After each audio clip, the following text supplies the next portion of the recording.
사무엘하 강의 35번째 시간으로 죄악의 추악함이라는 제목으로 말씀을 보겠습니다. 루키즘이라고 하는 단어가 있습니다. 한글로 번역을 하면 외모지상주의라고 번역을 하면 되는 그런 단어겠죠. 보이는 외모에 절대적 가치를 부여하고 있는 그런 시대적 추세를 바로 이 루키즘, 외모지상주의라고 부릅니다. 바로 이 시대가 이런 루키즘이 어느 때보다 더 아주 횡행하며 모든 사람들에게 영향을 미치고 있는 시대인 것 같습니다. 왜 하필이면 이 시대가 이렇게 외모지상주의가 이렇게 아주 유행하고 있는 것일까요? 바로 이 대중매체 때문입니다. 대중매체를 통해 일반적으로는 볼 수 없는 가장 아름답고 또 잘생긴 이런 사람들을 끊임없이 보게 되면서 이 사람들 가운데 저것이 표준이구나, 나도 저렇게 생기고 싶다라고 하는 열망이 점점 커지게 된 것이죠. 그런데 이렇게 이쁘고 잘생긴 사람들은 단순히 매체에만 나오고 끝이 아니라 그것으로 유명해지고 또 인기를 얻고 또 많은 돈을 법니다. 아니, 특별한 능력도 없는데 그냥 이쁜 얼굴 하나 가지고 방송을 하며 한 달에 수천만 원, 아니 수억 원을 버는 사람들도 존재하죠.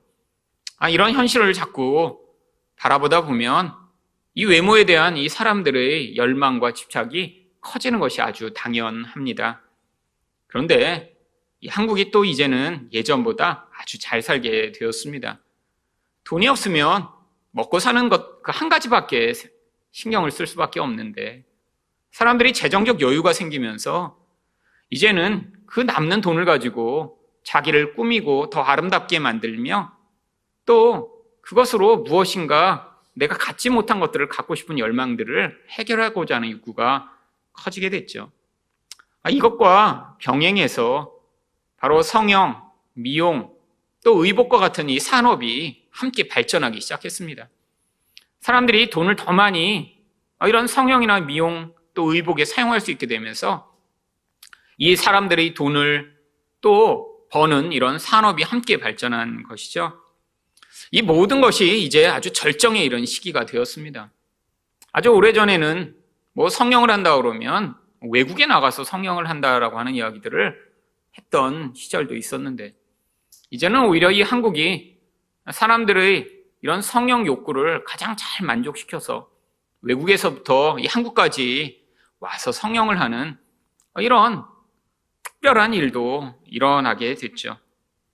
이렇게 사람들의 외모에 대한 집착이 점점 커지며 또 이것으로 말미암아 인생이 달라졌다라고 하는 사람들이 주변에 점점 나타나기 시작하면서 사람들의 이 외모에 대한 욕구, 나도 조금만 투자를 하면 또 어떤 일을 하면 내가 이런 외모로 말미암아 이런 인기와 사랑과 또 돈을 얻을 수 있겠구나라는 이런 사람들의 생각이 아주 보편적이 된 것입니다.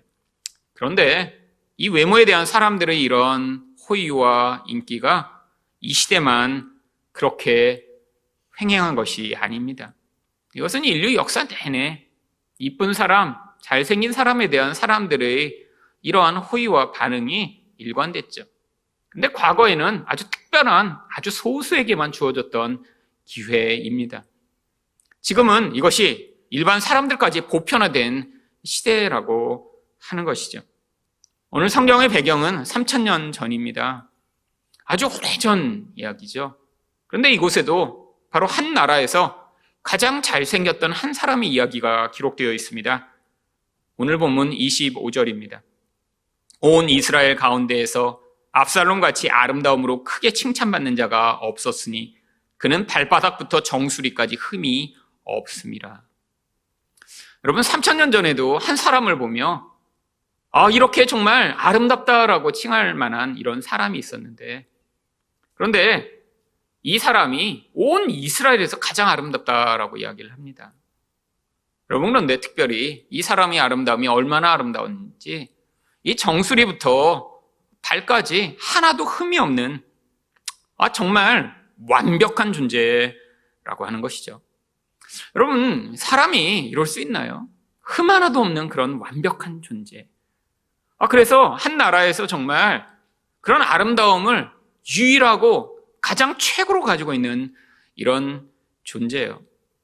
여러분, 고대였으니까 이런 성형이나 이런 사람을 바꿀 수 있는 그런 기술이 없던 시대였으니까 이 압살롬이 이렇게 잘생기게 태어난 것, 이것은 그가 정말 태어나면서 물려받은 그런 특별한 능력이죠. 아니, 그런데 왜 오늘 성경이 이런 잘생긴 한 사람의 이야기를 이렇게 자세히 묘사하고 있는 것일까요? 바로 이 외적 아름다움을 통해 그의 내적 추함을 대조적으로 보여주고자 하고 있는 것입니다. 여러분, 원래 더러운 것이 가득한 곳에 아주 더러운 것이 같이 있으면 그게 얼마나 더러운지 잘 표가 나지 않습니다. 근데 아주 깨끗한 곳에 더러운 것이 있으면 그 더러운 것이 더 표가 나게 되어 있죠. 마치 흰 옷에 검정색 얼룩이 묻으면 잘 드러나죠. 여러분, 이 압살롬이 이 외모의 아름다움을 성경이 묘사하는 이유는 바로 그 외모와 대조되는 그의 엄청난 이 악의 모습을 성경이 대조적으로 보여주고자 하는 것입니다.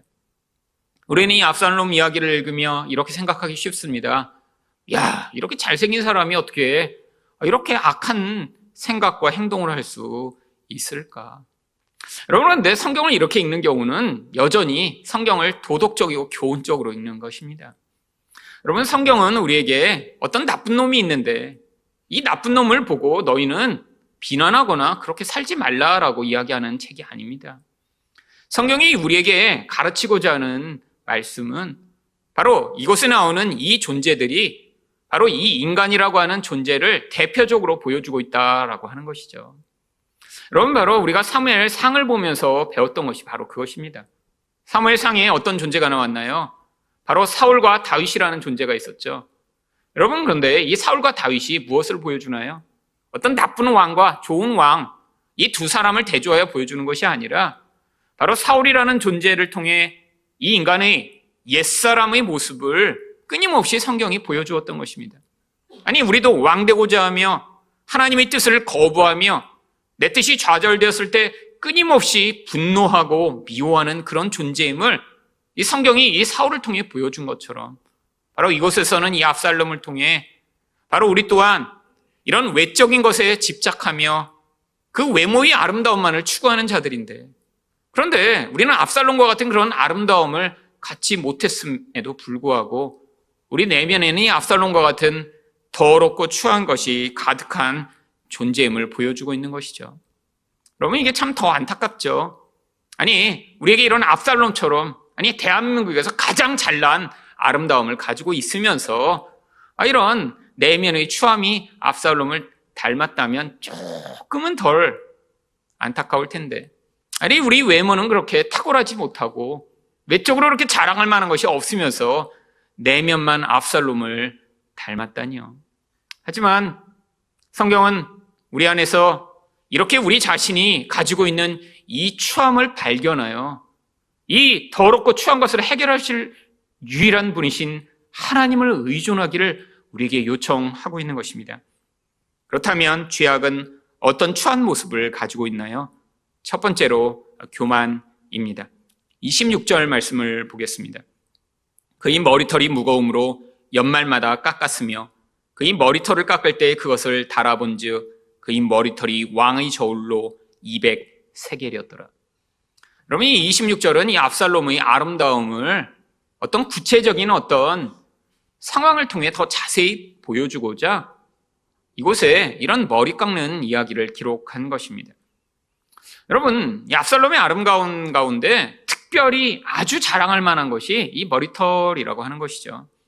그런데 압살롬이 이 머리털을 1년에 한 번만 깎았대요. 아마 그러니까 평소에 이 압살롬의 머리는 아주 치렁치렁하게 긴 머리였을 것입니다. 여러분, 그런데 이렇게 자른 머리를 너무 무거워서 잘랐는데 1년에 한 번 그 머리를 재보니까 200세겔이었다라고 이야기합니다. 1세겔은 약 11.4g입니다. 200세겔이면 2.28kg 정도의 무게입니다. 여러분, 허리까지 오는 여자의 이런 머리를 다 다 잘라서 무게를 재면 약 300g에서 400g 정도가 나온다고 그래요. 여러분, 치렁치렁한 긴 여자의 머리를 잘랐는데 300~400g이 나오는데 이 압살롬이 머리를 빡빡 깎은 것도 아니고 너무 무거워 일부만을 잘라냈는데 그 무게가 2kg가 넘는다니요. 어떤 사람은 그래서 이것이 과장적인 이야기라고 이야기를 합니다. 하지만 나중에 이 머리털로 말미암아 벌어지는 사건을 보면 이게 과장적인 것만이 아니었음을 알 수 있습니다. 여러분, 머리가 2kg나 되는 큰 이런 무게를 가지고도 왜 머리를 1년에 한 번만 깎은 것일까요? 여러분, 그것이 바로 이 압살롬의 아주 최고의 자랑거리였기 때문이죠. 여러분, 머리에 몇백 그램만 이런 무거운 것이 올라가도 무거운데, 아니 2kg나 되는 그 무게로 말미암아 이 목을 가눌 수 없게 돼서야 머리를 잘랐다는 것은 평소에 그 치렁치렁하고 풍성한 머리를 자랑하고자 하는 이 압살롬의 자랑이 극에 달했음을 보여주고 있는 것입니다. 압살롬은 자기 자랑거리를 정말 감추고 싶지 않았던 것이죠. 어떻게든 그 머리로 말미암아 나는 이런 존재야. 나는 어떤 사람보다 풍성한 머리를 가지고 있으며 나는 어떤 사람보다 아름답고 멋진 사람이야 라고 자랑하고 싶었던 것이죠. 압살롬의 머리는 그의 자랑의 상징이며 교만의 상징이었습니다. 여러분, 성경이 그의 치렁치렁하고 풍성한 머리를 이야기하고 있는 것은 압살롬이 그 머리의 풍성한 만큼이나 그가 얼마나 교만한 인간인지를 묘사하고 있는 것이죠. 여러분, 교만이라는 게 무엇인가요? 바로 눈에 보이는 무엇인가를 의존하여 그것으로 힘을 삼고 결국 그것으로 자기 존재를 높이며 그것으로 자기 인생을 만들어가고자 하는 그 인간의 중심된 교만을 바로 이야기하고 있는 것입니다. 여러분, 그런데 문제가 인간이 이렇게 교만하게 되면 하나님을 의존할 수 없습니다. 하나님은 눈에 보이시지 않거든요. 하나님은 또한 내가 그 교만으로 말미암아 어떤 것을 의존하여 그것으로 내가 더 높아지고 내가 더 강한 자가 되기를 열망하는데 하나님은 우리가 하나님을 의존하면 우리를 높여주시는 것이 아니라 바로 그것을 통해 우리가 얼마나 약한 자임을 깨닫게 하셔서 오히려 하나님만을 높이는 자가 되도록 만드시고자 하는 것이죠. 여러분, 그래서 교만한 자는 절대로 하나님을 의존할 수 없습니다. 마음의 중심에서 무엇인가 자기가 이렇게 가지고 있는 무엇을 사람들이 열망하며 좋아하기 시작할수록 그것이 자기가 노력해서 얻은 것이 아님에도 불구하고 그것을 의존하는 그 의존이 점점 커지며 마음에 있는 이 교만이 극에 달하게 되죠. 여러분, 압살롬이 이렇게 이쁘고 압살롬이 이렇게 정말 치렁치렁한 머리를 가지게 된데 압살롬의 노력이 조금이라도 들어갔을까요? 아니, 어려서부터 머리를 이렇게 풍성하게 만들기 위해 창포로 매일 머리를 감고 아니 매일처럼 머리 두피 마사지를 했더니 그렇게 아름다운 머리를 가지게 된 것일까요? 아니에요.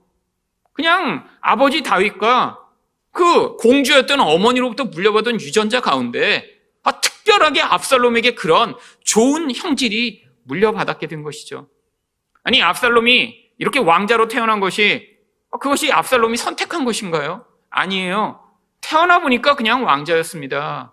태어나 보니까 모든 좋은 것을 그냥 누리게 됐어요. 그런데 문제는 자기 노력도 아니고 그냥 행운처럼 주어진 그 모든 것을 사람들이 좋아하고 열망하며 압살롬, 압살롬, 사람들이 이런 인기를 얻게 되니까 그것을 자기의 힘으로 삼고 그것을 의존하는 교만이 점점 커지게 된 것이죠. 결국 아버지 다윗이 가지고 있던 그 하나님에 대한 절대 의존의 마음은 그 마음에 하나도 없으며 어떻게든 자기를 높이고 자기를 강하게 만들며 자기가 모든 것의 왕이 되고자 하는 이 열망만이 가득한 존재가 되어버린 이 교만의 근원. 결국 압살롬에게 주어진 이 아름다움, 압살롬에게 주어진 이런 좋은 환경은 결국 영적으로는 그에게 독이었던 것입니다. 여러분, 많은 사람들이 이런 압살롬과 같은 그런 아름다움을 갖기를 열망합니다. 여러분, 그런데 이게 꼭 아름다움만인가요? 아니에요. 여러분, 사람이 이렇게 교만의 대상으로 의존하는 것들은 이 세상 사람들이 의존하는 그 눈에 보이는 어떤 것이라도 될 수 있습니다. 어떤 사람에겐 그게 학력일 수도 있죠. 남들이 갖지 못한 그런 높은 학력을 가지고 나는 이런 존재야. 나는 이렇게 똑똑해. 나는 이렇게 잘났어. 라는 생각을 하는 사람. 아니, 남이 오르지 못한 그런 탁월한 실력을 가지고 남들 앞에서 나는 이런 전문적인 능력과 실력을 가지고 있어라고 뽐내는 그런 사람. 아니, 남이 갖지 못한 그런 재력을 가지고 그것으로 자기 인생의 의존을 삼는 사람. 여러분, 사람마다 다 이런 교만하게 만드는 다양한 의존의 대상들을 가지고 있습니다. 여러분, 근데 사람들이 가지고 있는 이런 교만의 의존의 대상들이 대부분 바로 자신의 노력이나 자신의 그런 특별한 어떤 것을 통해 주어진 것이 아니라 물려받은 것입니다. 여러분, 공부도 열심히 했으니까 1등하고 좋은 학교에 간 게 아니라 유전의 영향력이 엄청나게 큽니다. 여러분, 어떤 음악적 재능을 가진 것도 유전적 영향력이 큰 거예요. 또한 그 유전적 영향력을 발휘할 수 있는 어떤 환경이 갖추어져야 음악이면 음악, 미술이면 미술, 어떤 예술이면 예술의 능력을 발휘할 수 있죠. 여러분, 사회에서 이렇게 실력을 떨치고 높은 자리에 올라가는 그런 것도 마찬가지입니다.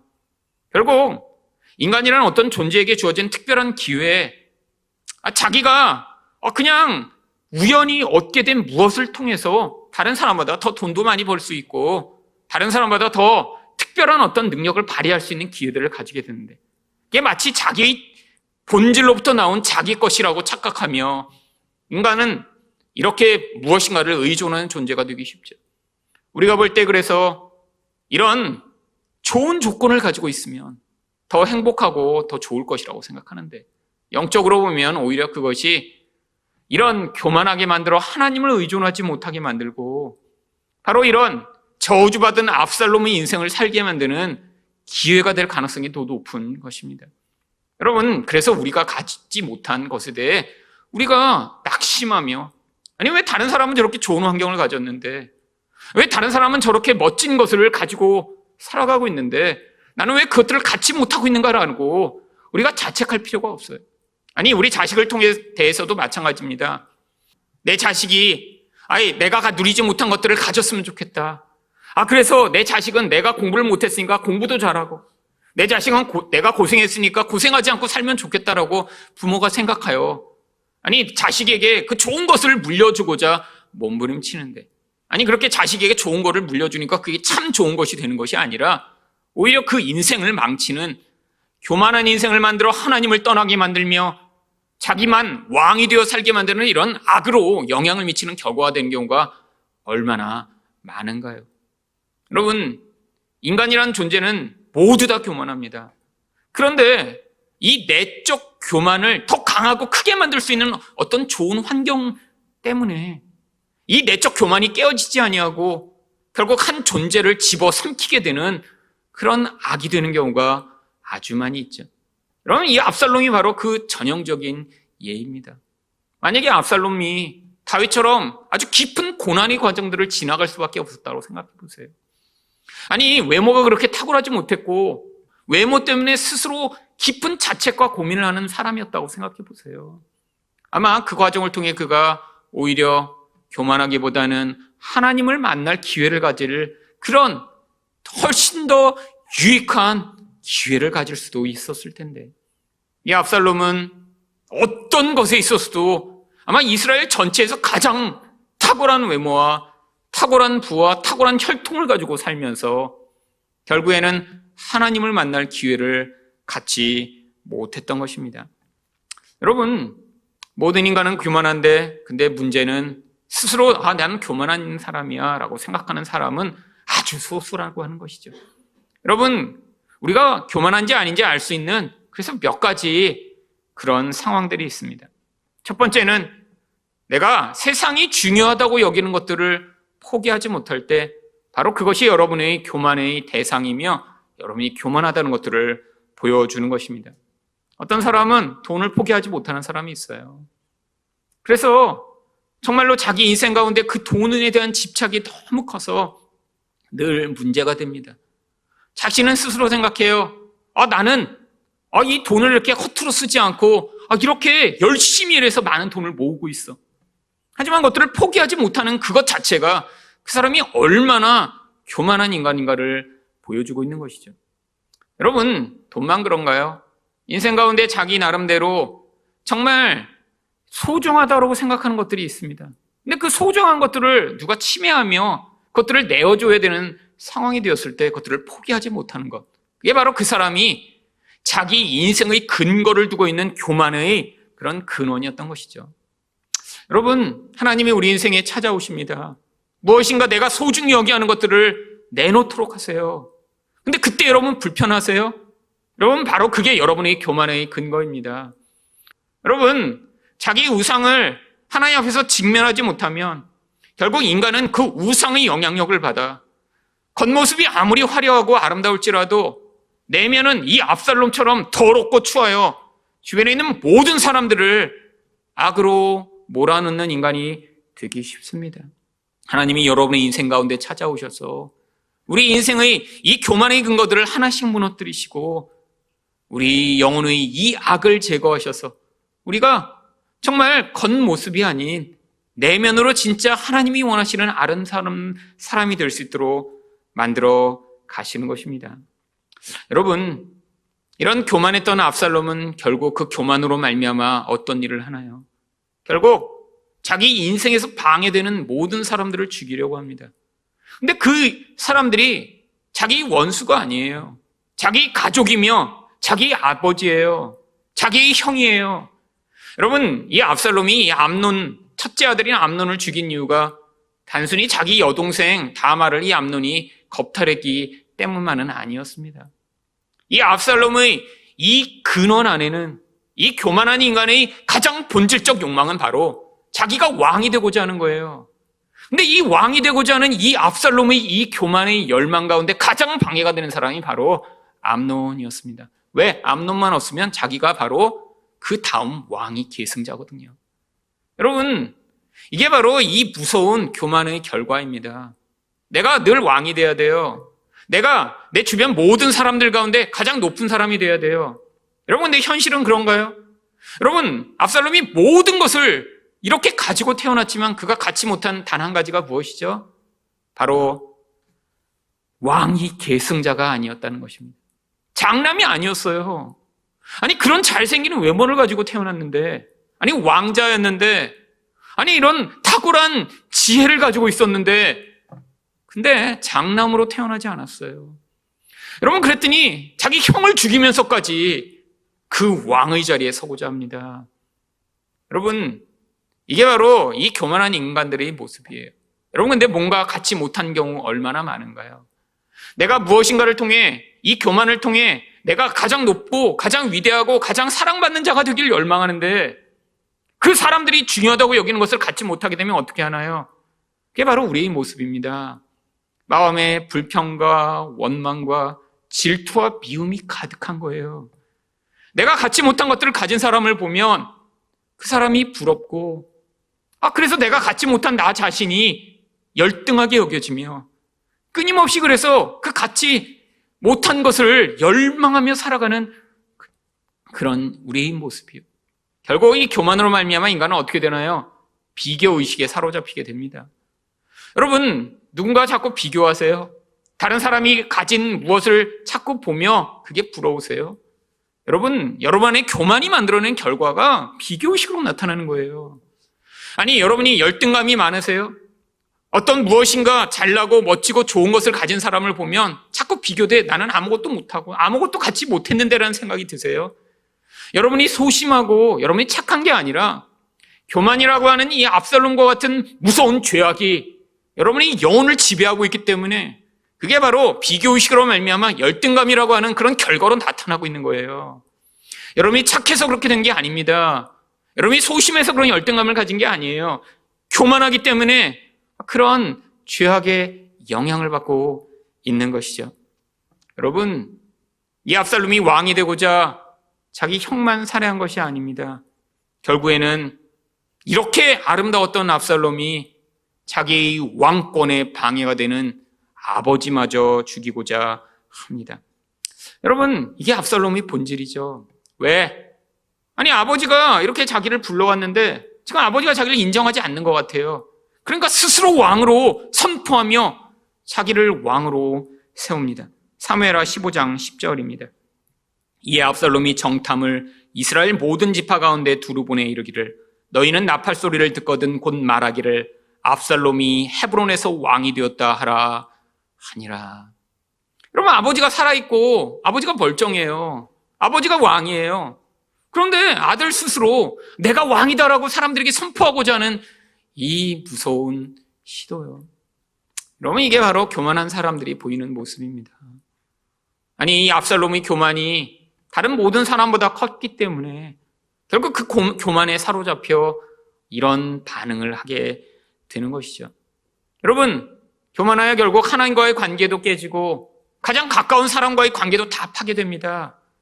결국 주변 사람과의 관계가 이렇게 자꾸 깨어지는 사람들은 그게 뭔가 관계의 기술이 잘 없거나 아니 다른 악한 사람들이 주변에 많기 때문이 아니라 자기 안에 있는 이 무서운 교만으로 말미암아 결국에는 관계가 깨어진다는 사실을 인지해야 합니다.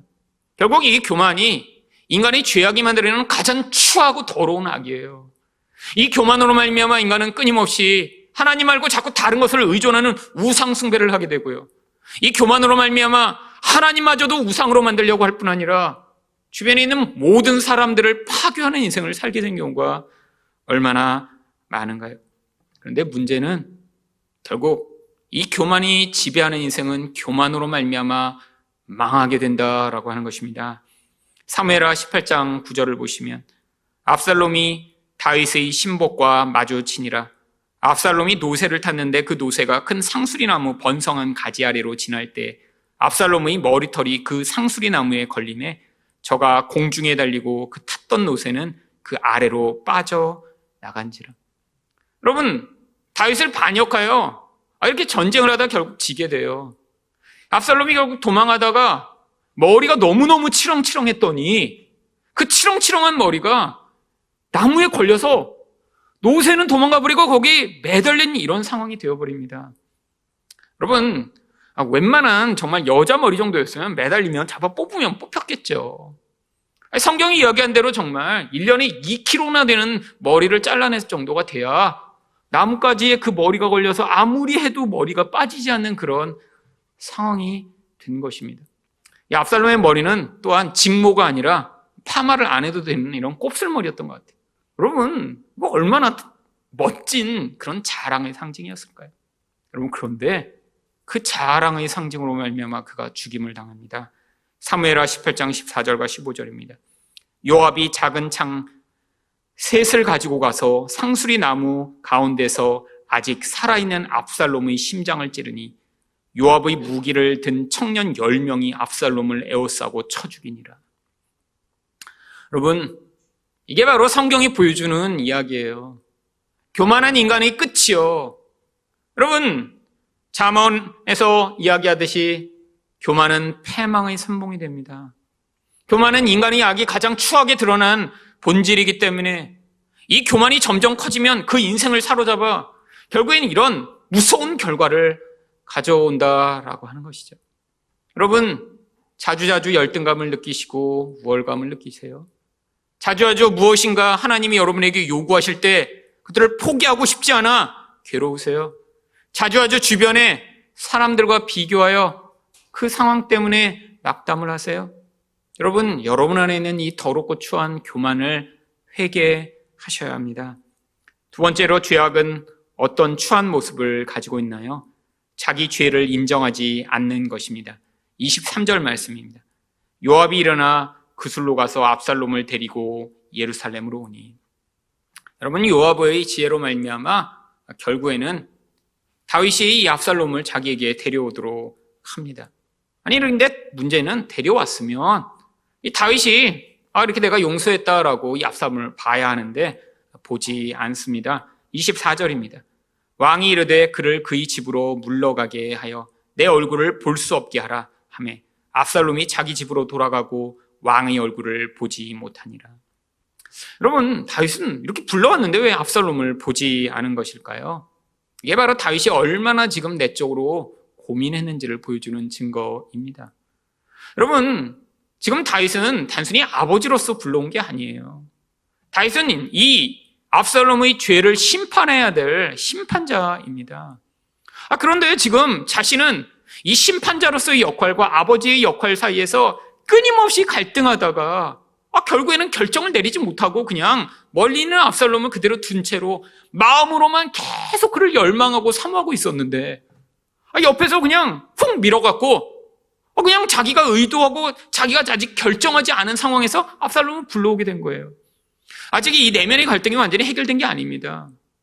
그러니까 지금 불러왔는데 자기가 그냥 그래 맞아 이렇게 해야지 라고 불러왔으면 아들이 와서 그래 내가 너를 완전히 용서했다 내 안에 이렇게 갈등이 없구나 라고 하면 그를 완벽하게 용서하며 화해할 수 있었는데 아직 지금 마음이 준비가 안 된 거예요.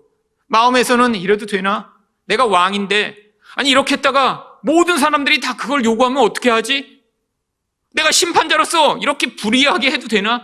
라는 그 갈등 가운데 결국에는 보지 않기로 한 것이죠. 여러분, 이게 바로 이 압살롬의 죄가 얼마나 무서운가를 보여주는 것입니다. 아버지로서 양심이 조금만 있으면 용서할 수 없는 그런 죄임을 보여주는 것이죠. 여러분, 근데 지금 압살롬은 아버지가 자신을 보지 않는 것 때문에 지금 안달이 나기 시작합니다. 그래서 요압을 불러 지금 아버지에게 자기가 다시 나아갈 수 있도록 해달라고 요청하는데 요압이 오지 않아요. 그러니까 밭에 불을 질러갖고 요압이 결국 화가 나서 찾아오게 만듭니다. 그때 뭐라고 얘기하나요? 32절입니다.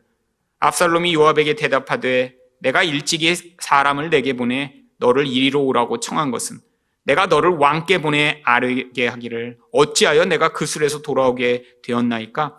이때까지 거기서 있는 것이 내게 나았으리이다 하려 함이로다. 이제는 내가 나로 하여금 왕의 얼굴을 볼 수 있게 하라. 여러분, 요압을 통해서 왕에게 가서 이야기를 하도록 요청합니다. 여러분, 왜 이렇게 열망한 거죠? 이 아버지의 마음을 지금 알지 못하고 지금 이렇게 열망으로 아버지를 만나고 싶은데 여러분 정말 아버지를 사랑해서 그런 건가요? 아니에요. 다음 장을 보면 압살롬에게 아버지를 향한 사랑이 하나도 없음을 알 수 있습니다. 자기밖에 없는 인간이에요. 아버지를 죽여 내가 왕이 되고자 하는 그 열망이 가득한 인간이에요. 아니, 아버지를 빨리 죽여서 자기가 왕이 되고자 하는 이 인간이 왜 다윗을 이렇게 보기를 열망하고 있죠? 다윗에게 인정을 받아야 이제 활동을 재개해서 자기가 왕이 될 수 있거든요. 여러분, 아버지조차 자기가 왕이 되게 만드는데 지금 도움이 돼야지만 아버지와 관계를 맺고자 하는 거예요. 여러분, 이 교만한 인간이 이 무서운 모습이요. 여러분, 그런데 이게 더 어떻게 표출되는 줄 아세요? 32절 하반절을 보시면 요압에게 뭐라고 얘기합니까? 내가 만일 죄가 있으면 왕이 나를 죽이시는 것이 옳으니라. 여러분, 내가 죄가 있으니까 지금 죽겠다는 거예요? 아니에요. 나는 지금 왕을 빨리 봐야 돼. 나는 죄가 없어. 그러니까 왕이 나를 봐도 날 죽이지 못할 거야 라고 지금 주장하고 있는 거죠. 여러분, 얼마나 뻔뻔한 인간입니까? 지금 다윗은 내면으로 내 아들이라 어떻게 죽이지는 못하는데 근데 저걸 저대로 그냥 놔둘 수는 없는데 라는 갈등으로 이 아들을 못 보고 있는 건데 지금 압살롬은 내가 죽일 죄가 있으면 나를 죽여. 그게 맞지. 하지만 나는 내가 아버지를 보고자 하는 건 난 맞기 때문이야. 나는 죄가 없기 때문이야 라고 주장하고 있는 거죠. 여러분, 왜 압살롬이 이런 생각을 하게 되었을까요? 이게 바로 교만한 인간들이 가지는 스스로를 정당화하는 그런 모습입니다. 여러분, 교만하면 자기 자신은 늘 옳아요. 자기 자신은 늘 맞아요. 나는 정답이에요. 다른 사람의 생각, 다른 사람의 반응을 받아들일 수 없습니다. 내가 틀렸다는 생각을 하지 못해요. 그러니까 어떡합니까? 내 생각을 어떻게든 관철시키려고 합니다. 이게 교만의 증거예요. 나는 틀린 적이 없어요. 나는 실패한 적이 없어요. 나는 항상 맞아요. 그래서 주변 사람들에게 자기 생각을 강요합니다. 아니, 이렇게 남을 죽이고도 뻔뻔한 모습을 보이는 이 모습의 근거가 바로 이 교만이라고 하는 것이죠. 여러분, 이게 바로 무서운 것입니다. 여러분, 근데 이런 태도가 우리 안에 다 있죠.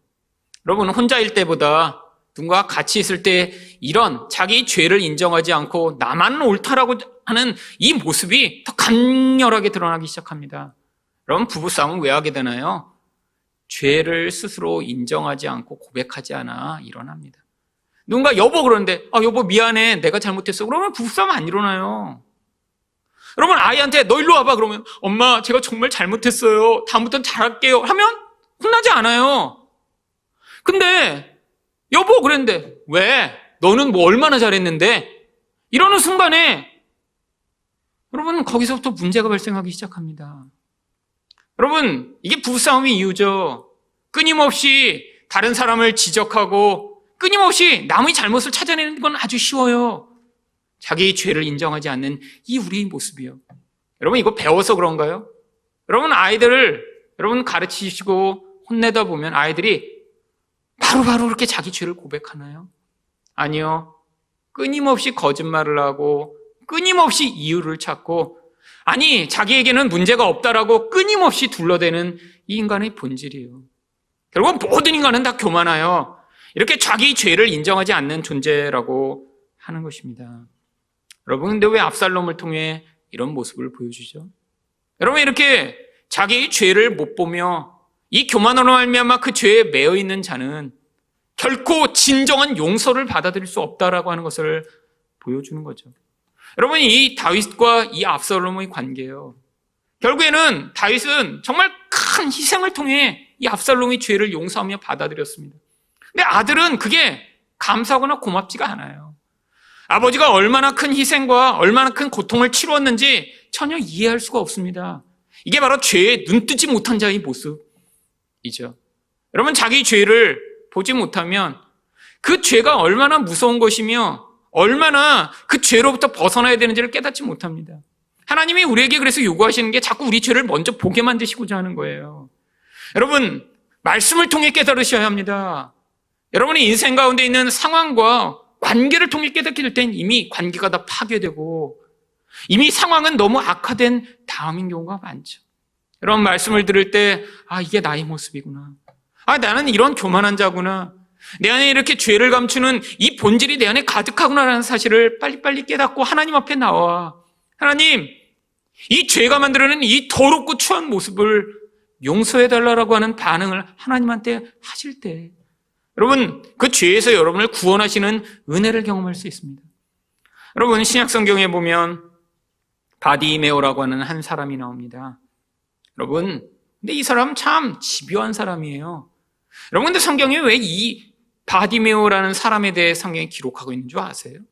여러분 바디메오 이야기가 마가복음 10장 46절부터 나옵니다.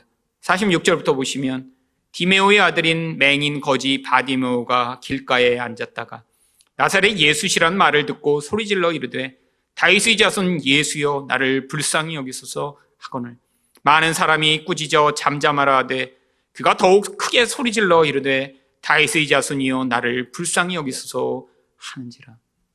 아니 이런 간절한 이 바디메오의 모습이요. 그랬더니 어떤 결과가 나타났나요? 마가복음 10장 51절과 52절을 보시면 예수께서 말씀하여 이르시되 내게 무엇을 하여 주기를 원하느냐?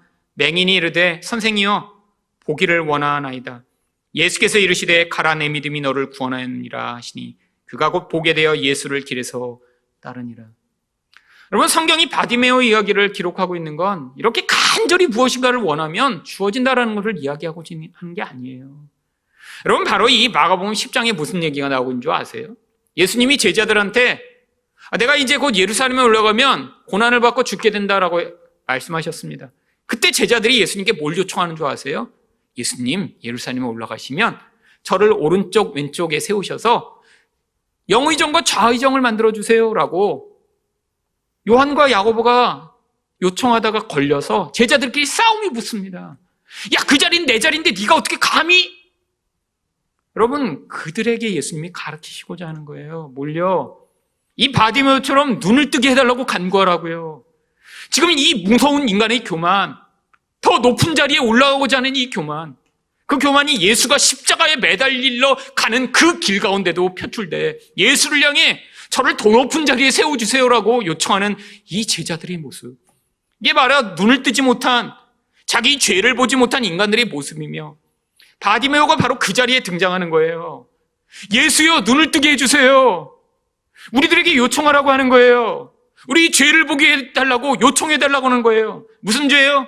내가 더 강한 자가 되고 내가 더 높은 자가 되고 예수의 그 치맛자락을 붙들고 내가 더 강한 자가 돼, 이런 영광스러운 자리에 서기 원하는 이 무서운 교만을 하나님 앞에서 회개할 수 있도록요.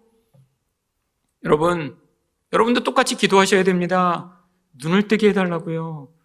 바디메오처럼 다윗의 자손 예수여, 나의 눈을 뜨게 해주셔서 내 죄를 보고 내 교만을 보고 하나님 정말 내가 이렇게 더 강하고 더 크고 더 멋진 자가 돼 내 인생의 행복을 찾고자 하는 이 무서운 교만으로부터 벗어나게 해달라고 눈을 뜨게 해달라는 간구를 할 수 있도록 여러분 하나님 앞에 나아가셔야 합니다. 여러분, 우리 가장 무서운 죄는 바로 이것입니다. 여러분, 그래서 여러분 행복하지 못한 거예요. 자꾸 남과 비교하니까요. 더 잘 살고 더 멋지고 더 행복하게 보이는 주변 사람들을 보며 여러분 자꾸 그래서 불행한 거예요. 하나님이 여러분에게 주시는 이 용서와 구원과 은혜는 아무 관심이 없고, 이 땅의 인생을 통해 하나님이 우리를 예수처럼 만드셔서 그 하나님이 나라로 부르실 것에 대한 아무런 관심이 없고, 내가 더 얼마나 예쁘게 될까, 내가 더 얼마나 행복한 인생을 살까, 내가 얼마나 더 좋은 집에 가서 살까, 내가 남보다 더 뛰어난 사람이 될까에만 관심을 두고, 여러분 자녀에게도 더 좋은 학교, 더 좋은 직장 가야지만 행복할 것처럼 거짓말을 이야기하며 살아가는 이 눈먼 자들 사이에서 하나님 눈을 뜨게 해달라고 기도하도록 여러분에게 이 바디메오 이야기가 있는 것입니다. 여러분, 눈을 뜨지 못하면 바로 바리새인들처럼 살게 됩니다. 여러분, 예수님을 한 바리새인이 초청합니다. 시몬이라는 사람이죠. 여러분, 근데 이 시몬은 지금 엄청난 호기심이 있어서 예수님을 초청한 거예요. 왜? 예수님이 죽은 자도 살리시고 기적을 보이셨거든요. 근데 예수님에 대한 아무런 존경의 마음이 없었습니다. 그리고 예수를 불러요. 여러분, 근데 그 집에 한 죄인이었던 여인이 찾아옵니다. 이렇게 성경이 죄인이었다라고 이야기하는 이 맥락을 보면 이 여인은 몸을 파는 창녀였을 가능성이 높습니다. 근데 그 여인이 왜 왔을까요? 누가복음 7장 37절과 38절입니다. 그 동네에 죄를 지은 한 여자가 있어 예수께서 바리새인의 집에 앉아 계심을 알고 향유 담은 옥함을 가지고 와서 예수의 뒤로 그 발 곁에 서서 울며 눈물로 그 발을 적시고 자기 머리털로 닦고 그 발에 입 맞추고 향유를 부으니. 여러분, 이상한 광경 아니에요? 한 여인이 오더니 울면서 눈물로 발을 닦아요. 얼마나 눈물이 많은지 예수의 발이 물로 적셔질 정도로 닦아요. 근데 그렇게 되니까 자기 머리털로 그것들을 닦고 거기다 향유를 붓습니다. 이 여인이 왜 이런 일을 한 것일까요? 여러분, 한 여인이 이렇게 하는 것을 보며 이 시몬은 어떤 생각을 했나요? 누가복음 7장 39절을 보시면 예수를 청한 바리새인이 그것을 보고 마음에 이르되 이 사람이 만일 선지자라면 자기를 만지는 이 여자가 누구며 어떠한 자 곧 죄인인 줄을 알았으리라 하거늘. 마음으로 예수를 비난합니다. 지금 이 시몬은 예수를 예수 그리스도로 인정한 것이 아니라 한 선지자일까? 그걸 확인해보고자 부른 거예요. 그때 예수님이 그에게 뭐라고 말씀하십니까? 누가복음 7장 44절부터 46절입니다. 그 여자를 돌아보시며 시몬에게 이르시되 이 여자를 보느냐? 내가 내 집에 들어올 때 너는 내게 발 씻을 물도 주지 아니하였으되 이 여자는 눈물로 내 발을 적시고 그 머리털로 닦았으며 너는 내게 입 맞추지 아니하였으되 그는 내게 들어올 때부터 내 발에 입 맞추기를 그치지 아니하였으며 너는 내 머리에 감람유도 붓지 아니하였으되 그는 향유를 내 발에 부었느니라. 예수를 향해 전혀 다른 반응을 하는 두 종류의 무리가 나오죠. 이 죄인이라는 여인은 도대체 말할 수 없는 환대와 그 예수를 만난 것 자체가 너무 부끄러워 머리에도 붓지 못하고 발에다 향유를 부으며 눈물로 예수를 영접했는데 이 바리새인은 아무것도 하지 않습니다. 여기 나와 있는 발 씻을 물, 기름을 주는 거는 손님이 오면 아주 당연하게 하는 일인데 이 당연한 것을 하지 않아요. 왜 이렇게 극단적 반응이 나타난 것이죠. 그 이유가 바로 누가복음 7장 47절입니다. 이러므로 내가 네게 말하노니 그의 많은 죄가 사하여졌도다. 이는 그의 사랑함이 많음이라. 사함을 받은 일이 적은 자는 적게 사랑하느니라. 여러분, 연인이 죄인이었는데 이 죄를 사함받은 은혜가 너무 커서 예수 앞에, 자기 죄를 사하신 그 예수 앞에 이렇게 눈물로 나가며 자기 인생의 가장 귀한 것을 깨트려 그에게 향유를 붓는 일을 한 것입니다. 여러분, 그래서 하나님이 우리에게 우리의 죄를 보기를 원하세요. 하나님이 우리의 죄를 용서하시기 위해 자기 가장 귀한 예수를 죽이셔서 우리를 살리셨다는 사실을 진짜 깨닫고, 내가 압살롬처럼 죽어야 할 자인데, 내가 그 교만으로 말미암아 심판받아야 할 자인데, 우리 아버지 하나님이 나를 용서하시기 위해 어떤 희생과 은혜를 베푸셨는지 깨달은 자만 눈물로 예수의 발 앞에 나아가 눈물로 예수의 발을 닦고 그 예수를 무엇보다 귀한 존재, 무엇보다 가치 있는 존재로 인정하는 인생이 될 수 있습니다. 하지만 사함이 적은 자, 아니 내 죄가 뭐 별거야? 아니 나는 구원을 받았지만 나는 그렇게 큰 죄를 저지른 적이 없어라고 생각하는 그런 사람에게는 마치 이 시몬과 같은 이러한 냉소적인 반응과 태도가 나타나겠죠. 여러분, 우리들은 다 압살롬과 같은 자들입니다. 아니, 압살롬과 같은 특별한 기회를 갖지 못해 그 교만을 이렇게 표출하지 못할 뿐이죠.